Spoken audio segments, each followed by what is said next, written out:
Il y a une expression, même maintenant on peut dire Mazdakiser. Mazdakiser, c'est ça.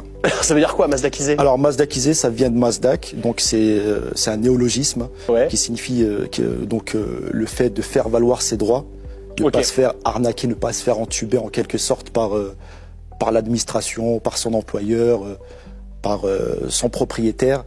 Tous les conseils que tu nous donnes, mais regardez, se faire Mazdakiser. Faut le Mazdakiser, get ça. On va devoir le Mazdakiser, get ça. La seule issue, la Mazdakisation, get ça. La Mazdakisation, get ça. Je suis abonné à Mazdak, je suis abonné à Mazdak, je suis abonné à Mazdak. Alors, est-ce que tu peux nous parler un peu de ton parcours? Alors moi, je viens du milieu de la finance. Donc j'ai un bac S, j'ai fait ensuite une licence expertise économique et financière, un master 2 en droit des affaires avec une spécialisation en finance de marché. Ah ouais.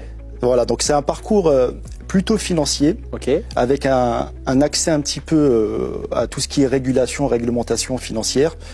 Je dirais que c'est à ce moment-là que j'ai appris à Mazdakiser, à vraiment être dans les méandres du système financier et juridique. Et au fur et à mesure, je recevais des problématiques quotidiennes de mes abonnés.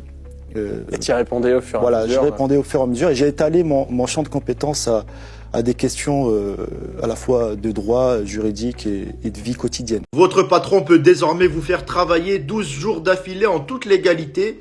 En tout cas, c'est ce qu'a tranché la Cour de cassation dans un arrêt rendu le 13 novembre dernier. En fait, pendant longtemps, une idée largement répandue affirmait qu'il était interdit de faire travailler un salarié plus de 6 jours d'affilée. Et c'est vrai, cette idée tient du Code du travail et particulièrement de l'article L3132-1 du Code du travail qui impose un repos hebdomadaire. Mais cet article ne précise pas que ce repos doit intervenir après 6 jours consécutifs de travail. La question centrale était donc, qu'est-ce qu'une semaine au sens de la loi? Et la Cour vient de trancher, une semaine correspond à la semaine civile, c'est-à-dire du lundi au dimanche. Conséquence directe, tant que le salarié bénéficie d'au moins un jour de repos entre le lundi et le dimanche, l'employeur reste dans la légalité même si ce jour de repos est très éloigné du précédent. Je vous donne un exemple. La semaine 1, le salarié travaille du mardi au dimanche. Ça fait 6 jours travaillés.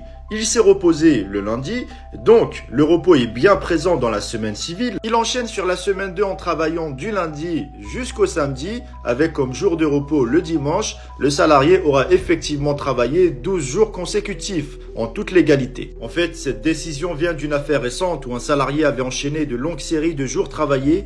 Il avait saisi la justice après que la Cour d'appel ait estimé que son droit au repos n'avait pas été respecté. La Cour de cassation a annulé cette décision en rappelant que le repos doit simplement intervenir une fois par semaine civile, tout en respectant les autres garanties légales comme le repos quotidien, la durée maximale hebdomadaire et la protection de la santé du salarié. Cette décision ne modifie pas le Code du travail, mais elle précise son interprétation. Certaines conventions collectives peuvent néanmoins être plus protectrices et interdire de telles séquences. Bref, je vous tiens informé. Abonnez-vous pour ne rien rater. Alors, tu fais quoi après le bac? Je sais pas trop, j'hésite. Je suis tenté d'aller à l'armée. Macron a lancé le service national volontaire. Attends, mais on a déjà fait un truc comme ça quand on avait 16 ans. Oui, mais ça c'est la journée d'appel, ça n'a rien à voir. C'est une journée pour apprendre la défense et la citoyenneté. Là, c'est un vrai programme volontaire pour tous les 18-19 ans. En fait, c'est un service qui dure 10 mois. Un mois de formation initiale dans laquelle tu apprends la discipline, les bases militaires et la vie en unité. Et 9 mois dans une unité militaire avec des missions identiques à celles de l'armée active, mais exclusivement sur le territoire national, en France. Et c'est payé cette histoire ou... Alors en termes d'avantages et rémunération, il prévoit 800 € par mois minimum. L'hébergement, les repas et l'équipement sont fournis, ainsi que 75% de réduction sur la SNCF pour tes trajets. D'accord, ok. L'objectif, c'est de renforcer les forces sur le territoire national. Bon, après, il y a quand même une sélection par les armées selon la motivation et les besoins. Et ça commence quand? Ça commence dès l'été 2026 avec l'ouverture des inscriptions prévues pour le 12 janvier 2026 selon l'armée de terre. Ça cartonne tellement vos vidéos, Mazdak, que vous avez inventé un mot. Avec vous, on apprend l'art de Mazdakiser. Vous nous expliquez? Alors, Mazdakiser, ça vient de Mazdak, donc c'est la contraction entre Mazdak et le Nasdaq qui est le fameux indice boursier américain. Et comme l'indice boursier américain est en perpétuelle hausse, ça me résume parfaitement. En toute modestie, bien évidemment. Il faudra lire, il y a une mazdakisation à l'intérieur. Vous êtes diplômé d'un master de droit bancaire et financier. Vous avez commencé en donnant des conseils sur la finance, puis sur les problèmes que l'on peut rencontrer avec sa banque, son employeur. Et très vite, vos abonnés vous ont demandé de régler leurs litiges commerciaux, ou alors les aider à trouver des solutions malines pour améliorer leur pouvoir d'achat. Mohamed. Mazdak vous alertez également sur les arnaques au sentiment, sur les fameux brouteurs, comme cette femme qui pensait avoir vécu une relation avec le vrai Brad Pitt, qui n'était pas Brad Pitt, mais un brouteur qui lui a soutiré plus de 830 000 €. Le pire, c'est que cette femme qui a été arnaquée subit aujourd'hui des raids numériques, des vagues de cyberharcèlement. Il faudrait plutôt que ça serve à alerter sur ce type d'arnaque plutôt que de se moquer d'elle, et surtout comment réagir quand on Alors vit tout à ça. fait, déjà j'attire votre attention sur le fait qu'il ne faut jamais culpabiliser ce type de victime, et je le dis dans une de mes vidéos que effectivement les banques ont un devoir de vigilance à l'égard de leurs clients. Il y a tout un chapitre du Code monétaire et financier qui dispose que la banque doit vérifier certaines opérations bancaires à l'égard de leurs clients. Elle a une responsabilité, elle peut même rembourser certaines arnaques aux conseillers bancaires ou qui nous extorquent des cartes bancaires, des codes, etc. Elle dit qu'elle peut pas rembourser alors qu'en réalité, elle le doit souvent. J'aime bien le conseil de Babette. Précise. Une babettisation en direct. Ah oui. Je me suis fait arnaquer. Pas pareil qu'arnaquer. Arnaquer. Vous ne faites pas que nous donner des conseils pour qu'on fasse acte de nos droits. Vous faites également, et c'est plutôt bien foutu, une espèce de pédagogie de la vie politique.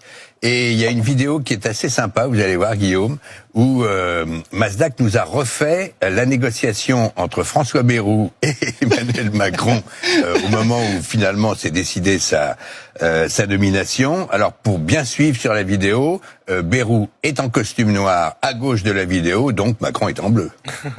La nomination de François Bayrou. Alors c'est quoi cette histoire? Après tout ce que j'ai fait pour toi, tu vas me dire que je ne suis pas retenu? François, ce n'est pas contre toi, mais je veux incarner un souffle nouveau. Le bloc central d'une trentaine de députés, sans moi il s'évapore. Déjà que tu en as perdu pas mal à cause de la dissolution. Tu es fragile, Emmanuel. Tu n'as pas de majorité. Quelques heures plus tard. Allô François, tu as raison. Après réflexion, je ne peux pas prendre ce risque. Tu seras mon Premier ministre. C'est bien l'éducation politique comme ça, à mon non? avis, c'est pas loin de la réalité en plus. C'est parfait, ouais. Bien vu. Non, mais c'est très important d'apporter une culture à la fois judiciaire et politique, parce que tous ces sujets sont finalement étroitement liés.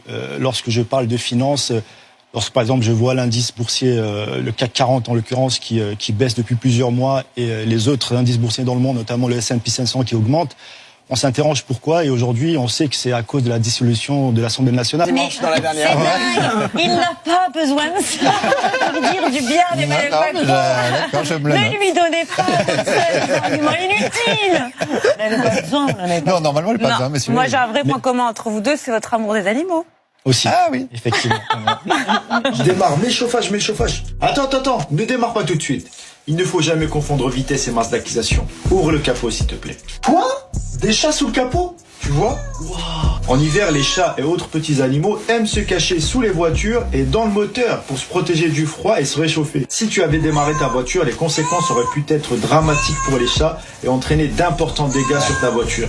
Voilà, donc faut ouvrir son capot toujours avant de démarrer en hiver. Alors tous les matins, il faut ouvrir son capot sur les anciennes voitures, puisque les nouvelles, elles sont suffisamment protégées, elles ont un cache, etc. Mais sur les anciennes voitures, et notamment les chats peuvent se cacher entre les roues. Et ça, avec l'arrivée du grand froid, faut tout de même vérifier, ne serait-ce que tapoter sur le capot pour voir s'il n'y a pas un animal qui se cache, et ça peut causer des dégâts irréversibles. Un orque. Ça va être plus compliqué, pour une énorme bagnole. Aux États-Unis, si vous le regardez. C'est complètement possible aux États-Unis, exactement. Tapoter sur le capot de votre pick-up, chers amis américains. En finir avec les arnaques, l'art de Mazdakiser pour résoudre tous les litiges du quotidien, c'est disponible aux éditions Solar. C'est pour vous, cher Guillaume. Et La révolte sans précédent, c'est aux éditions d'Argo, ça cartonne. Merci beaucoup à tous les deux d'avoir accepté notre invitation.